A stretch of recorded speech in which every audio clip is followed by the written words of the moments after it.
United nation general assembly की meeting में जाते हुए डोनाल्ड ट्रंप जब एस्केलेटर पे पैर रखते हैं अपनी अर्धांगिनी के साथ में, तो उसी समय पे एस्केलेटर बंद हो जाता है।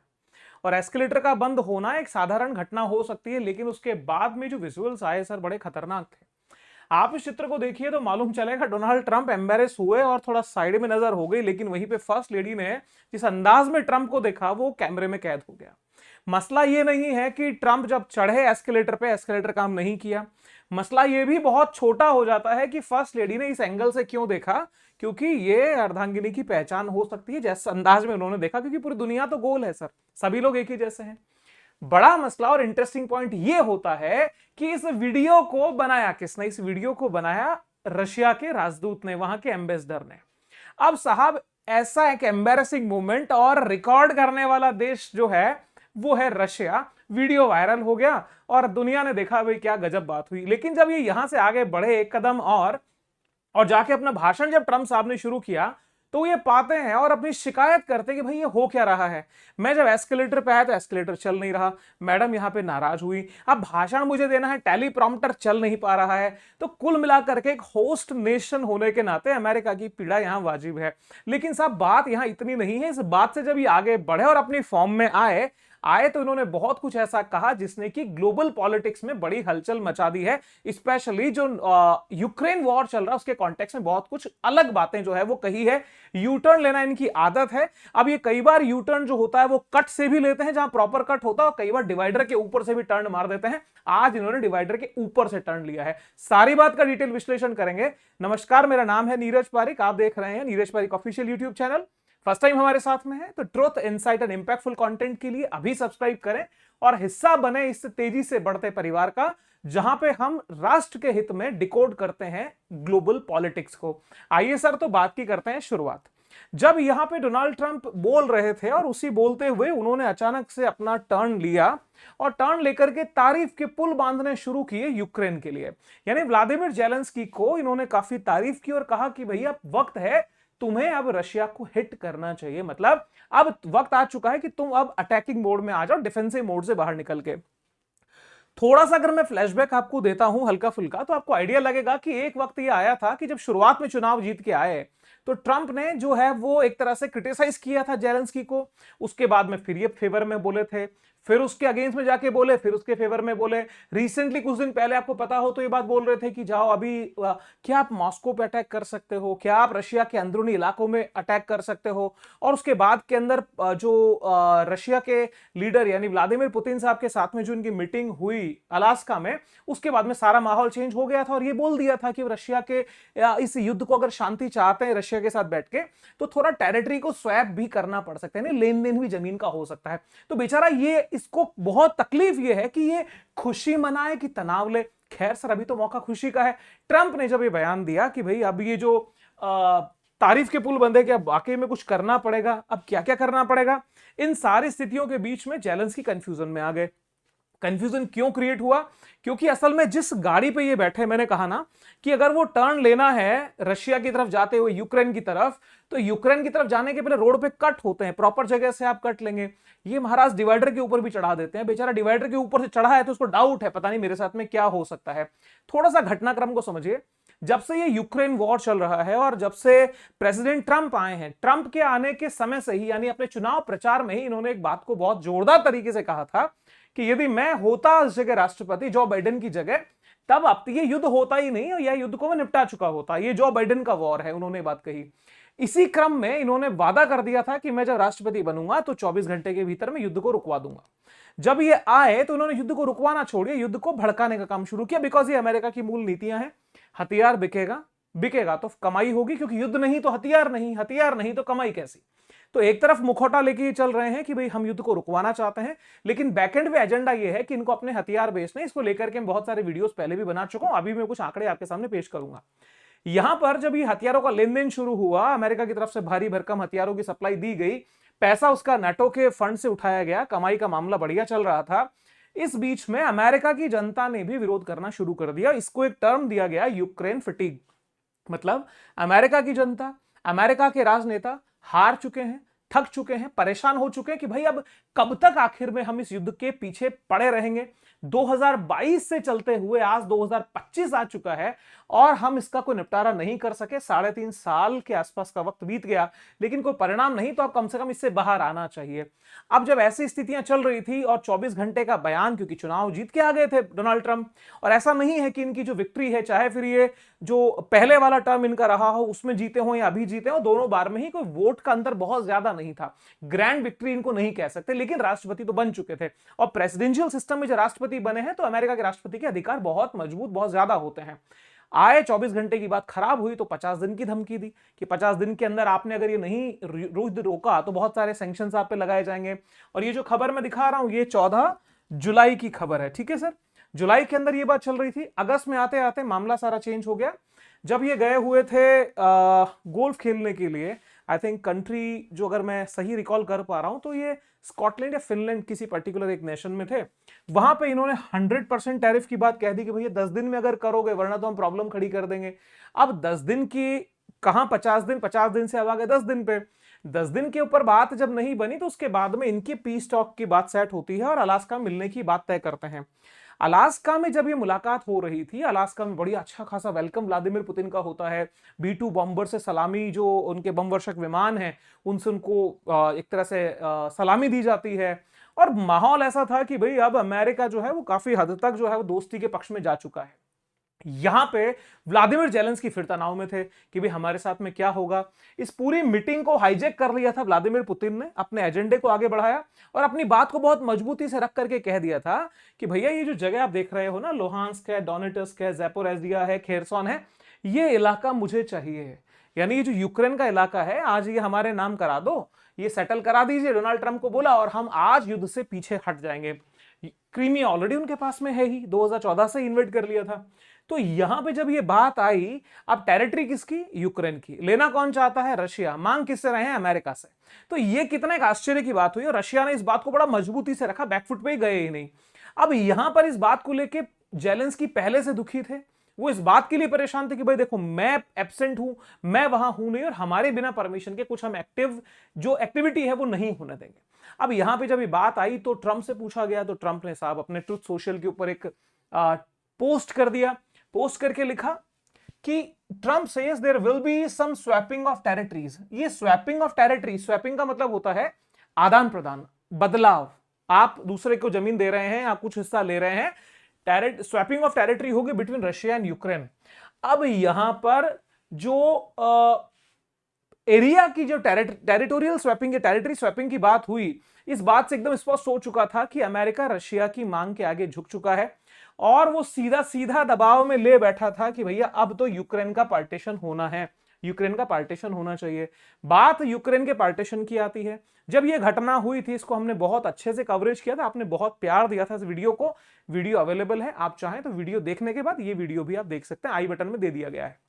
अब साहब आगे बढ़ी बात, जब यहां से आगे बढ़ी और ये टेरिटोरियल स्वैपिंग की बात आ गई थी, रशिया अपने हिसाब से आगे बढ़ रहा था, लेकिन रशिया ने सरेंडर नहीं किया। रशिया ये बात अच्छे से जान रहे थे व्लादिमीर पुतिन की ये ट्रंप है, इनका कोई भरोसा नहीं है किस डायरेक्शन में कब जाकर के ये बैठेंगे। वो कहते हैं ना कि ऊंट किस करवट बैठेगा पता नहीं, तो ये ऊंट किस करवट बैठेगा, ट्रंप के कॉन्टेक्स्ट में रशिया अवेयर था। रशिया ने अपनी एक्टिविटी को उसी ढंग से जारी रखा अपनी, क्योंकि वो पॉलिसीज बहुत स्टेबल पॉलिसी के साथ में चलते हैं। जो इंस्टेबिलिटी है वो आपको यूएस के कॉन्टेक्स्ट में दिखेगी कि हर दिन के नए बदलाव, क्योंकि व्यापारी जो होता है वो लाभ के क्रम में अपने नियमों को या अपने सिद्धांतों को किसी भी सेकंड बदल सकता है। वो अमेरिका कर रहा है, रशिया अपने मामले में चलता रहा आगे। अब जब सारी बात होती रही तो अमेरिका की नजर में दो विलन बड़े निकल के आए। उन्होंने कहा कि रशिया को यदि कंट्रोल करना है तो हमारे सामने दो बड़े शिकार हैं, एक है इंडिया, एक है चाइना। और यूएनजीए में, यूनाइटेड जनरल असेंबली के अपने भाषण में भी इस बात को उन्होंने जाहिर किया कि रशिया को ये इस युद्ध को वित्त पोषित करने का काम, यानी फाइनेंस करने का काम दो देश कर रहे हैं, एक है हिंदुस्तान, एक है चीन। चलो यहां तक तो ठीक है, इनके ऊपर बहुत ज्यादा हम कंट्रोल करने की कोशिश कर रहे हैं, बात सही है, क्योंकि ऑलरेडी ये इसके अच्छे दोस्त हैं, बात समझ में आ गई। लेकिन तुम्हें क्या हो गया यूरोपियन यूनियन वालों, तुम क्यों पेट्रोल परचेज करते हो? नाटो वालों तुम्हें क्या हो गया? इन्होंने अपना दुख बयां किया और कह दिया कि यार एक बात बताओ, जब हम युद्ध कर रहे हैं, हम किसी समस्या का निजात चाहते हैं और ऑलरेडी हम रशिया के दोस्तों को तो ये कह रहे हैं कि आप उससे ऑयल परचेज मत करिए, आप उससे गैस परचेज मत करिए, लेकिन नाटो नेशन खुद परचेज करें और कहें कि दुश्मन का अंत कर देंगे। ईयू नेशंस जो हैं, ईयू वाले, वो कहें कि भाई हम रशिया से ऑयल और गैस परचेज करेंगे, और एक तरफ आप कहोगे कि जी हमारी जो टेरिटरी के अंदर रशिया के एयर जो जेट हैं, जो फाइटर जेट्स है, वो एंटर करते हैं। तो कैसे बात बनेगी? आप दुश्मन को खुद वित्त पोषित कर रहे हो, फाइनेंसिंग कर रहे हो, तो इसे आपको रोकना होगा। आपको पता हो एक और बात, ये जो खुन्नस आज निकली है, ये कल के कॉन्टेक्स्ट में निकली है, क्योंकि जो खबर चल रही थी कि F-35 को लेके, हमने भी कवर किया था, आप वीडियो हमारा देख सकते हैं, आई बटन में दिख रहा होगा। यहां पे इमैनुअल मैक्रोन ने जिस ढंग से, यानी फ्रांस को लीड किया है और यूएस के पूरे दबाव को रिफ्यूट करके कह दिया कि भैया हम आपके प्रेशर में नहीं हैं, वो पैलेस्टाइन की इशू के ऊपर है, क्लियर कट पता है, मान्यता देने की बात है, फिलिस्तीन को मान्यता दे दी गई है फ्रांस की तरफ से। एक नाटो नेशन का ऐसा करना अमेरिका की जो सुप्रीमेसी है उसको ठोकर में मारने वाली बात है। दूसरी बात, जब यहां पे बात आई थी कि भाई अब आप भी F-35 जेट्स ले लीजिए, 5th जनरेशन है, ये बोले भैया हमारे पास में ऑलरेडी रफाल है, हम उसकी करते हैं, और आपने इसको एंटरटेन किया ही नहीं, यानी मैक्रोन ने इसको एंटरटेन नहीं किया। अब इन सारी खुन्नस में जो स्टेटमेंट दिया गया ट्रंप की तरफ से, वो देखिए, उन्होंने लिखा है, किसी ने सुना है ऐसा कि आप दुश्मन से ही तेल गैस खरीदकर उसकी जंग को ताकत दें? चीन और भारत इस युद्ध को रूसी तेल खरीदकर चला रहे हैं, लेकिन नाटो देश भी अब तक रूसी एनर्जी पर पूरी तरह रोक नहीं लगा पाए हैं। और इस बात को लेकर के इन्होंने मीटिंग कर ली दोनों लीडर्स के साथ में, यानी मार्क रूट के साथ में, जो कि नाटो के लीडर हैं, और जो महिला नेत्री हैं जो ईयू को लीड कर रही हैं, वॉन डेर, आई थिंक उनका नाम क्या कुछ है। तो वो जब मीटिंग हुई और उनसे बात हुई, तो मैडम ने बोला कि सर कोशिश करेंगे कि ईयर एंड तक हम कंप्लीटली बंद कर दें। अब आप सोचिए, ईयर एंड का मतलब, जब हम बात कर रहे हैं तो ये सितंबर चल रहा है 2025 का, अक्टूबर, पूरा सितंबर का अभी महीना है, 6 दिन, अक्टूबर है, नवंबर है और दिसंबर है, यानी लगभग अभी 4 महीने तक तो कोई कंट्रोल ही नहीं है। इसका मतलब यूएस पे निर्भरता ईयू की या यूरोपियन नेशंस की कितनी ज्यादा है, आप इस बात को समझिए।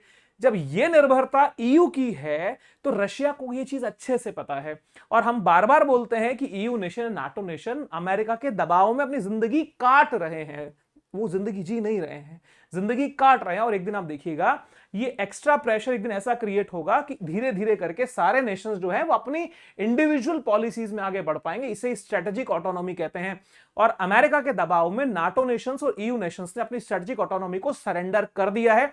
फ्रांस जैसे कुछ देश ऐसे हैं जिन्होंने नहीं किया है। तो देखिए आगे क्या होता है, इसके ऊपर चर्चा करेंगे। अब साहब, जब ये बिना टेलीप्रॉम्प्टर के ही अपनी रीडिंग कर रहे थे, भाषण दिया, भाषण में देते देते 2-3 बातें इन्होंने बड़ी तीखी कह दी। उन्होंने एक बात तो ये कह दी कि ये जो एमलेस यानी लक्ष्य रहित युद्ध रशिया कर रहा है, लक्ष्य रहित है, इसका कोई ऑब्जेक्टिव नहीं है, बस ये युद्ध कर रहा है, ये इस बात को सिद्ध करता है कि भैया रशिया जो है वो एक पेपर टाइगर है। इससे पेपर टाइगर मतलब कागजी शेर है। कागजी शेर समझ रहे हैं, कागज का शेर है, नकली, दिखाने का, ड्रामे का। इन्होंने ये भी कहा है कि यदि वास्तव में ये मजबूत होता तो अब तक ये युद्ध को जीत चुका होता। अब आश्चर्य ट्रंप की बुद्धि पे ये बात होती है कि ट्रंप को ये बात अच्छे से पता है कि ये फाइट केवल यूक्रेन और रशिया की नहीं है। ये फाइट, यूक्रेन तो फ्रंट में खड़ा है, लेकिन बैकएंड पे पूरा नाटो वर्सेस रशिया की फाइट चल रही है। अब जब मैं नाटो वर्सेस रशिया की फाइट कहता हूं, तो नाटो का 66% का शेयर होल्डर पैसों में और हर चीज के अंदर यूएसए है। तो सर, मेजॉरिटी जिसके पास होती है तो वही तो लीडर कहलाएगा। तो इस युद्ध को अमेरिका बनाम रशिया कहा जा सकता है या नहीं कहा जा सकता? तो अमेरिका के साथ में नाटो के इतने सारे देश जो कि छद में एक प्रॉक्सी वॉर रशिया के अगेंस्ट में कर रहे हैं, और रशिया हर दिन आगे बढ़ रहा है। आज के टाइम में 1/3 यूक्रेन जो है वो रशिया के कब्जे में है, 1/3 यूक्रेन। तो सर, ये कैसे कह सकते हैं कि रशिया जीत नहीं रहा? जिस दिन ये ओपन वॉर होगा, क्योंकि जब ये बात हो रही थी कि रशिया के अगेंस्ट में यूरोपियन जो सेनाएं हैं वो यूक्रेन में प्रवेश करेंगी, साफ धमकी दे दी गई थी कि we would consider the attack as a legitimate attack, और हम सीधा इनके ऊपर हमला कर देंगे। रशिया ने साफ धमकी दे दी थी। तो खैर, इस बात को जब ये कहा गया, ये बात हाईलाइट हुई। दूसरा स्टेटमेंट इन्होंने भी कह दिया था कि time for Ukraine to act. अब यूक्रेन को कुछ एक्शन लेना चाहिए। एक तरफ रशिया को कमजोर बताया जा रहा है, रशिया की एक्टिविटी को एमलेस बताया जा रहा है, और दूसरी तरफ जेलेंस्की को ये मोटिवेट किया जा रहा है, जैसा पहले भी ये कर चुके हैं कई बार, कि अब आपको अटैक करने का वक्त आ चुका है। अब जब अटैक करने का वक्त आ चुका है, और फिर ये जब कहा, और तीसरा पूरे नाटो नेशंस को कह दिया, क्योंकि आपको पता होगा अभी एस्टोनिया जो कि एक नाटो नेशन है, एस्टोनिया की टेरिटरी में, बाल्टिक सी के बिल्कुल बगल में है, अभी आपको मैं मैप दिखाऊंगा, एस्टोनिया के एयर स्पेस के अंदर रशिया के जेट्स घुसे, ऐसा कहना है नाटो नेशंस का, एस्टोनिया का, जिसमें जर्मनी भी अपने फाइटर जेट्स को भेज चुका था। तो अब यहां ट्रंप ने इस भाषण में बोल दिया कि भैया अब शूट डाउन कर दो, अगर रशियन जेट्स आपको नजर आते हैं मार के गिरा दो, कोई प्रॉब्लम नहीं है। तो एक तरफ रशिया को पेपर टाइगर यानी कागजी शेर कहना, दूसरा यूक्रेन को यह कहना कि अब आप इट्स टाइम टू एक्ट, अब आप एक्शन लीजिए, और तीसरा पूरे नाटो नेशंस को बोलना कि शूट आउट, अब अटैक करो, अगर आप दिखता तो मार के गिरा दो। अब इन सारी चीजों के बीच में एक बात की तो हवा निकल गई कि जब आप परस्यूइंग पीस का नारा अलास्का में दे रहे थे और जब हर बात के लिए ये बोल रहे थे कि अब हम शांति के लिए आगे बढ़ेंगे, रशिया अपनी जगह काम कर रहा है, लेकिन बैकफुट पे कौन गया? ट्रंप गए। तो शांति दूत कौन है? शांति दूत कौन है? खुद को ये आप बोला है ना इन्होंने कि मैंने इतने युद्ध रुकवा दिए, हमें कोई क्रेडिट नहीं देता, मिलियंस ऑफ लाइफ्स को बचा दिया, अवार्ड सारी बातें इन्होंने, दुख अपना जो बोला वो बोला। खैर यहां पे अब क्या होता है, इतनी सारी बातों के बाद में बच्चा तो खुश होना ही था, उसको डेयरी मिल्क भी मिल गई, उसको 5 स्टार भी मिल गई, उसको पर्क भी मिल गई, उसको किटकैट भी मिल गई, यानी इतने सारे तोहफे एक साथ मिल जाएं और बिना बर्थडे के मिल जाएं तो सर बात ही कुछ और होती है। समझ रहे हैं सर? बस इशारा काफी है। अब इस बात को लेकर के जब ये खुश हुए, क्योंकि कुछ लोग अपने किरदार से बाहर नहीं आ सकते, ठीक है, कुछ लोग अपने किरदार में होते हैं, जो उनका प्रोफेशन होता है ना, वो प्रोफेशन उनकी आगे भी जो नया जब प्रोफेशन वो शिफ्ट करते हैं, वो पुराना जो हैबिट है, जो उनका एप्टीट्यूड है, वो वहां पे झलकने लगता है। आपको पता होगा ये पहले क्या कर रहे होते थे, और हम इंडिया में भी बहुत सारे लीडर्स ऐसे देख सकते हैं जो शायद अपने पुराने पेशों से बाहर नहीं आ पाए। आप अगर किसी लीडर को जानते हैं या दिमाग में है कि भाई ये पुराना पेशा, उनका प्रोफेशन आज पॉलिटिक्स में भी रिफ्लेक्ट कर रहा है, तो कमेंट बॉक्स ओपन है, प्लीज बताइएगा। अब यहां पर क्या लिखा sir? Ukraine war, Trump shift stand, और एकदम खुशी खुशी यहां पे होने लगी। अब जब इनसे बातचीत हुई, इनसे मीडिया वालों ने पूछा, क्योंकि जनरल असेंबली की चर्चा के बाद में, अपने स्पीच के बाद में ट्रंप साहब ने बहुत सारे लीडर से बात की, जिसके अंदर एंटोनियो गुटेरेस जो वहां के महासचिव हैं, या और बहुत सारे लीडर्स, इसमें से जेलेंस्की से भी मीटिंग की। जेलेंस्की ने प्रेस ब्रीफिंग में एक बात कही कि हम बहुत खुश हैं कि अमेरिका हमारे को साथ दे रहा है, और अब क्लियर हो चुका है, एक बात को प्लीज गौर करिएगा जो जेलेंस्की ने कही, कि अब यह क्लियर हो चुका है कि अमेरिका इस युद्ध के बाद में भी हमारा साथ देगा। इसका मतलब यह है कि अब इसे उम्मीद हो चुकी है कि अमेरिका मुझे नाटो में एंट्री कराएगा। अब ये नाटो से कांटों तक का सफर इसका बड़ा मुश्किल होने वाला है। चाहना था नाटो में, पहुंच जाएंगे कांटों में। दूसरी बात, इन्होंने एक अंदर कहीं ना कहीं होता ना व्यक्ति के अंदर एक थोड़ा सा शक रहता है, थोड़ा सा डर रहता है, क्योंकि वही बात है, भेड़िया आया, हर बार भेड़िया का नाटक हो रहा है। तो इसे ये लग रहा है, इन्होंने एंड में क्या बोला, इन्होंने कहा कि देखो ऐसे कोई ठोस चर्चा तो फिर भी नहीं हुई है, ऐसी कोई ठोस आंकड़े फिर भी नहीं है कि जो मैं आपको बता पाऊं कि हम क्या करने वाले हैं, लेकिन कहा जरूर है। अब साहब इस ऊहापोह की स्थिति को लेकर के, ट्रंप के सारे बयानों को लेकर और खुशी मनाते जेलेंस्की को लेकर, अब रशिया की हंसी तो छूटना लाजमी है। रशिया को हंसी है, रशिया ने इस बात का मजाक कर दिया, बोले भाई यार गजब लोग हैं। इन्होंने जब इस बात को बोला कि भैया अब हम इसको जवाब तो देना पड़ेगा ना यार, आप किसी को कह रहे हो कि पेपर टाइगर और असल टाइगर को बोल रहे हो पेपर टाइगर, और जो हर दिन के ड्रामेबाज हैं उनके लिए आप तारीफ के पुल बांध रहे हो। तो अब यहां पे क्या होता है, यहां पे फ्रंट में आते हैं Dmitry Peskov. Dmitry Peskov is the spokesperson of Kremlin, ठीक है, तब एक तरह से राष्ट्रपति भवन के वो प्रवक्ता हैं, रशियन सरकार के प्रवक्ता भी आप इनको कह सकते हैं, दमित्री पेस्कॉव। दमित्री पेस्कॉव ने स्टेटमेंट देकर के बोला कि भैया भूल मत करना, हम कोई कागज के शेर पहली बात है नहीं, हम क्या हैं, हम वास्तविक भालू हैं, ठीक है, डेंजरस बेयर, ठीक है, हम खतरनाक भालू हैं, डेंजरस बेयर हैं। और जैसे अलग अलग देश के लिए अलग अलग कुछ एनिमल्स या तो बर्ड्स का एक सिंबल होता है, रशिया के लिए भालू या बेयर का एक सिंबल है। तो खतरनाक भालू खुद को बताया, और यह भी बोला कि पहली बात एक और चीज समझो कि पेपर टाइगर जैसा कुछ होता ही नहीं है। और हंसी मजाक में इस बात को टाल के ये चले गए।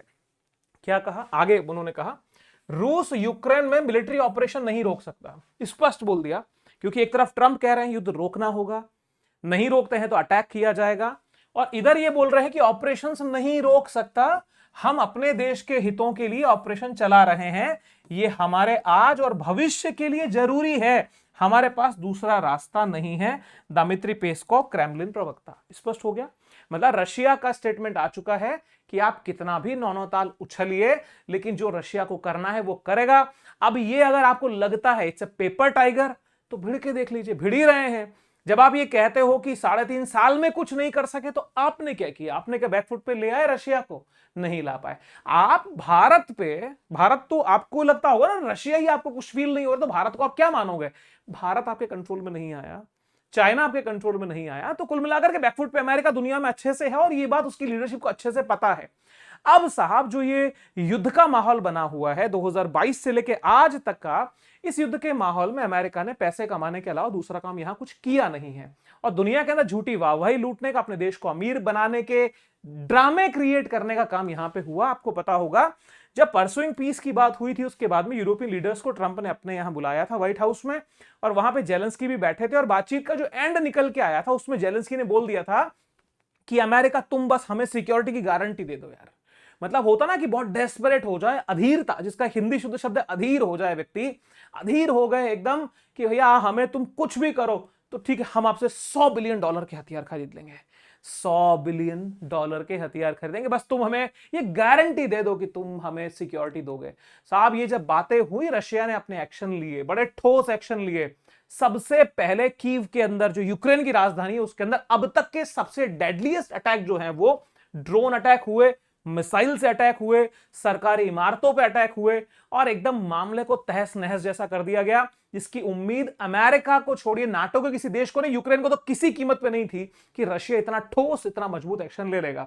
यहां पे हुआ। उसके बाद में साहब पोलैंड में एंट्री करा दी, बिकॉज पोलैंड को उन्होंने हॉटस्पॉट बनाया हुआ है, वहीं से सारे हथियारों को सेंटर रखते हैं, वहीं से यूक्रेन को सप्लाई होती है। आपको पता हो कि यूक्रेन के पूर्व राष्ट्रपति एंड्रेस डूडा ने तो मना कर दिया था कि यार ज्यादा हमें परेशान मत करो यार, हमारे से क्यों एरिया को आप बदनाम करते हो, हमें आप कुछ समझते नहीं।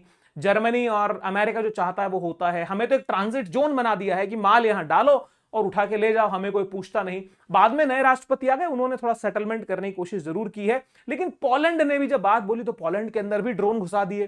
पोलैंड में ड्रोन घुसे तो घुसे, पोलैंड के पास में रोमानिया है जो यूक्रेन से टच होता हुआ है, रोमानिया के अंदर भी ड्रोन एंट्री हो गई। अब इन सारी चीजों के लास्ट में अभी क्या होता है, एस्टोनिया जो कि बाल्टिक सी के करीब है, उसके एयर स्पेस के अंदर, उसकी हवाई सीमा में जेट्स घुसे, इंटरसेप्ट हुए। जर्मनी ने भी अपने स्क्रैम्बल कर दिए एयर जेट्स को और भेजा आसमान में, वापस चले गए। मामला बड़ा तनावपूर्ण हो गया कि रशिया जो है वो एस्केलेट कर रहा है। आप थोड़ा सा मैप देख लो सर, ये रशिया है, ये यूक्रेन है, क्लियर।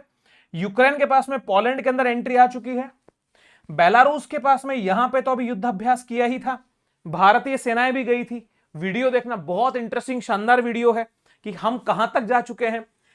अब यहां से पोलैंड में एंट्री है, यहां से रोमानिया के अंदर ड्रोन पहुंचा दिए, स्लोवाकिया और हंगरी के बारे में बात कर ही चुके हैं क्योंकि ड्रुजबा पाइपलाइन से पेट्रोलियम ये ले रहे थे। अब ये है मेरे दोस्तों बाल्टिक सी। अब बाल्टिक सी में थोड़ा सा यहां देखेंगे तो ये देश आता है एस्टोनिया, रशिया से बॉर्डर टच होती है। एस्टोनिया, लातविया, लिथुआनिया, ये बाल्टिक नेशंस, और जर्मनी ने यहां से उड़ान भरी थी कि भाई हम आते हैं बचाने के लिए। खैर, तो यहां तक एंट्री, तो कुल मिलाकर के 1/3 यूक्रेन कब्जे में है, बाकी देशों को डराया धमकाया जा रहा है कि अपनी हद में रहो, क्योंकि ये सारी स्थितियां अमेरिका इसलिए चाहता है कि यहां पे यदि नाटो कहीं पे कमजोर पड़ेगा तो उसका अल्टीमेटली जो डिफेंस का धंधा है ना सर, वो कमजोर पड़ जाएगा। ठीक है साहब, अब आगे देखो, इस सारी स्थिति के अंदर पूरा का पूरा माहौल तो सर तनाव में होना ही था, क्योंकि जब एकदम सारा का सारा हाई वोल्टेज ड्रामा क्रिएट हो गया। अब ड्रामा क्रिएट हुआ, लेकिन रशिया जो है ना वो अपने स्टांस पे बरकरार है।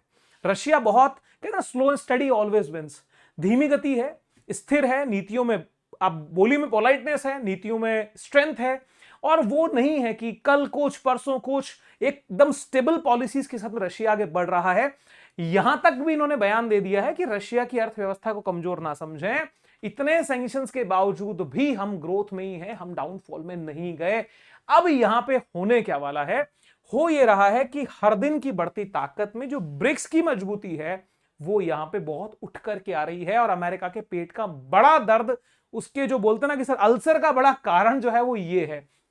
ब्राजील आउट ऑफ कंट्रोल है, रशिया अनकंट्रोल्ड है, इंडिया भी ऑलमोस्ट आउट ऑफ कंट्रोल जा चुका है, रशिया कंट्रोल के बाहर, साउथ अफ्रीका कुछ हद तक नियंत्रण में है, लेकिन फिलिस्तीन के मुद्दे पे ये भी उसके साथ नहीं है, और बाकी जो 6 देश और हैं, टोटल 11 हो चुके हैं, तो वो देश भी धीरे धीरे अलाइनमेंट ब्रिक्स की तरफ बढ़ाना चाहते हैं। इवन आप आश्चर्य करेंगे कि नाटो का एक मजबूत देश कौन सा, टर्की, टर्की की भी इच्छा है कि ब्रिक्स का मेंबर बना लिया जाए। ठीक है, तो कुल मिलाकर के ये जो ब्रिक्स की पावर है ये उस हेजेमनी को कंट्रोल कर रही है, ये जो एक ध्रुव विश्व व्यवस्था बनाना चाहता है अमेरिका उसको कंट्रोल कर रही है, और यूनिपोलैरिटी का अंत हो रहा है। इससे ही दुनिया में शांति व्यवस्था स्थापित होगी। कारण यह है कि दुनिया की बड़ी समस्याओं की जड़ में अमेरिका को आप पा सकते हैं। बहुत सारे लोग ये कहेंगे जी वो आर्थिक महाशक्ति है, तो किसने बनाया? आपकी निर्भरता ने बनाया। दुनिया ये कह सकती है कि भाई अगर अमेरिका नहीं होगा तो ये इंटरनेट नहीं होगा, जिसके ऊपर आप बोलते हो ये यूट्यूब नहीं होगा। तो कुछ लोग मुझे अक्सर ये कमेंट करते हैं, मैं पहले भी एक बार जवाब दे चुका हूं, आज फिर जवाब दे रहा हूं, गौर से सुन लीजिए, समझ लीजिए। और ये सिर्फ मेरी बात नहीं है, यूट्यूब पे मौजूद हर बंदे के पक्ष तरफ से मैं आपको ये बात बोल रहा हूं जो भारत के पक्ष में सोचता है। जब आप ये कहते हो कि भाई आप जो काम कर रहे हो वो यूट्यूब पे कर रहे हो, यूट्यूब तो अमेरिका का है, मेरे भाई ये कंपनियां होती हैं, कंपनियों में शेयर होल्डर्स होते हैं, दुनिया भर के शेयर होल्डर्स का पैसा अमेरिका की उस कंपनी में लगा हुआ है, पहली बात। दूसरी चीज, जब आप एडवर्टाइज देखते हो, आपके पास एड आता है, तो वो मैक्सिमम इंडियन एड्स होते हैं जिसका पैसा भारत की कंपनियां यूट्यूब को देती हैं, गूगल को देती हैं। और जब ये 100 रुपया आता है ना सर, इस 100 रुपए में से 40 रुपए गूगल यानी यूट्यूब खुद रखता है और 60 रुपए हमें देता है, जिसमें से भी बहुत सारे टैक्सेस कटते हैं। तो जब 40 रुपया एक तरफा एक क्रिएटर का, तो सोचो मेरी एक एक क्रिएटर, जो कोई भी बड़े से बड़ा क्रिएटर क्या कमाएगा, और उसकी तुलना में जो 40%, तो सबका 40% जोड़िए, तो सर इनको अगर यहां पे बैठ के गालियां भी दी जाए, ठीक है सर, तो क्या होता है, यहां पे बड़ा लालच है, रोकड़ा, पैसा, कंपनी की ग्रोथ। तो कुल मिलाकर के वो लोग हमसे हैं, हम उनसे नहीं हैं, ध्यान रखिएगा। और हम तो अपेक्षा ये करते हैं कि हिंदुस्तान को अपना खुद का एक बड़ा डेटाबेस, डेटा सेंटर बना के अपने खुद के सर्च इंजन और ऐसी फैसिलिटीज डेवलप करनी चाहिए कि जिससे निर्भरताएं हमारी घट जाए। आपकी क्या अपेक्षा है, आपके क्या विचार हैं, प्लीज कमेंट बॉक्स में जरूर दीजिएगा। और ये सारा जो एनालिसिस हमने आपके सामने रखा कि रूस के कागजी शेर होने की कहानी, रशिया के बारे में ट्रंप के विचार आपको कैसे लगे, कमेंट बॉक्स में हमारा उत्साहवर्धन कर दीजिएगा। बिकॉज आपके आशीर्वचन से हमारा उत्साह बढ़ता है और हमारा बढ़ा हुआ उत्साह हमें कुछ अच्छा बोलने के लिए और अच्छा रिसर्च करने के लिए प्रेरित करता है। साथियों, फिर मिलूंगा किसी और वीडियो में, तब तक के लिए खुश रहें, व्यस्त रहें, मस्त रहें। Wish you very happy learning. See you soon. जय हिंद, बाय बाय।